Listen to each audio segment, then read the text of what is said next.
बिहार में special intensive revision यानी SIR और वोट चोरी के आरोपों ने राजनीतिक पारा बढ़ा रखा है। राहुल गांधी वोटर लिस्ट में बड़ी गड़बड़ियों के आरोप लगा चुके हैं, कुछ कथित सबूत भी दिखा चुके हैं। अब इन्हीं मुद्दों को लेकर राहुल बिहार में वोट अधिकार रैली कर रहे हैं। रैली में कांग्रेस आरजेडी दोनों शामिल हैं। इन सबके बीच चुनाव आयोग ने प्रेस कॉन्फ्रेंस कर इन आरोपों को खारिज किया, मगर बात वहां खत्म नहीं होती। अब विपक्षी दलों ने एकजुट होकर मुख्य चुनाव आयुक्त ज्ञानेश कुमार के खिलाफ महाभियोग प्रस्ताव लाने की तैयारी शुरू कर दी है।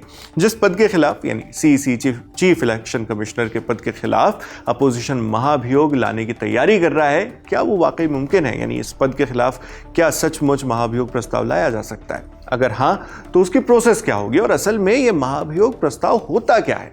इन सब पर बात करते हैं। पहले शॉर्ट में सीईसी यानी भारत के मुख्य चुनाव आयुक्त पर बात कर ली जाए।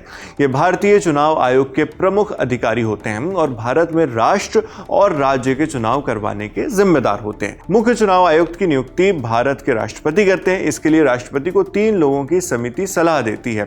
कौन है ये 3 लोग? प्रधानमंत्री, नेता विपक्ष और सरकार के एक मंत्री। हालांकि इसको लेकर भी फिलहाल कंटेंशन है। कई लोग चाहते हैं कि इसमें पीएम के साथ साथ सरकार के ही एक और मंत्री को रखने के बजाय इसमें चीफ जस्टिस ऑफ इंडिया यानी सीजेआई को जोड़ा जाए। चुनाव आयुक्त का सम्मान और वेतन सुप्रीम कोर्ट के एक जज के बराबर होता है। नियमों के मुताबिक मुख्य निर्वाचन आयुक्त का कार्यकाल 6 साल या 65 साल की उम्र पूरी करने तक हो सकता है, जो भी पहले आए।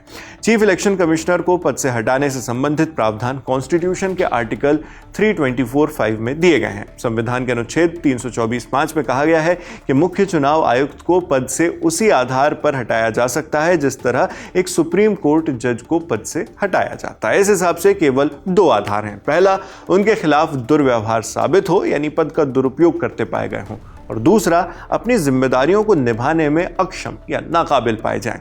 अब ये प्रक्रिया पूरी कैसे होती है? तो इसके लिए सबसे पहले संसद के दोनों सदन में प्रस्ताव लाना होता है। प्रस्ताव दोनों सदनों में से किसी एक में भी लाया जा सकता है। इसके लिए लोकसभा में कम से कम 100 सदस्यों या फिर राज्यसभा में 50 सदस्यों की सिग्नेचर लेना जरूरी होता है। प्रस्ताव स्वीकार होने के बाद आरोपों की जांच की जाती है। एक समिति का गठन किया जाता है जो सबूतों की जांच करती है। समिति में खास तौर पर सुप्रीम कोर्ट के जज और हाई कोर्ट के चीफ जस्टिस शामिल होते हैं। इसके बाद जांच रिपोर्ट के आधार पर ही दोनों सदनों में प्रस्ताव पर वोटिंग होती है। प्रस्ताव के समर्थन में दोनों सदनों से 2/3 सदस्यों का समर्थन मिलना जरूरी है। फिर यह प्रस्ताव मंजूरी के लिए राष्ट्रपति के पास भेजा जाता है और आखिर में राष्ट्रपति आदेश जारी करते हैं। प्रक्रिया सुनने में लंबी लग रही है, मगर उससे भी ज्यादा पेचीदा है। इस प्रस्ताव को पारित करने में 2/3 बहुमत चाहिए, मतलब कुल सदस्यों का लगभग 66.67% समर्थन, जो फिलहाल विपक्ष के लिए मुमकिन नजर नहीं आता। बिहार विधानसभा चुनाव में पहले विपक्ष ने वोट चोरी और चुनाव आयोग पर कुछ गड़बड़ियों का आरोप लगाया। इस वक्त यही विपक्ष का बड़ा मुद्दा है, जिसके लिए विपक्ष संसद से सड़क तक सरकार को घेरने की कोशिश कर रहा है।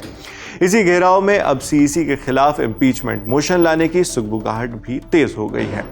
लेकिन क्या सचमुच विपक्ष इतना बड़ा कदम उठाने वाला है? अगर हाँ, तो फिर होगा क्या? जो होगा उसकी अपडेट्स आपको यहाँ मिलती रहेंगी। आपके लिए तमाम जानकारी जुटाकर इस वीडियो की स्क्रिप्टिंग की है हमारी साथी प्रगति चौरसिया ने। मैं हूं शेख नावेद। देखते रहिए दी ललन टॉप। शुक्रिया।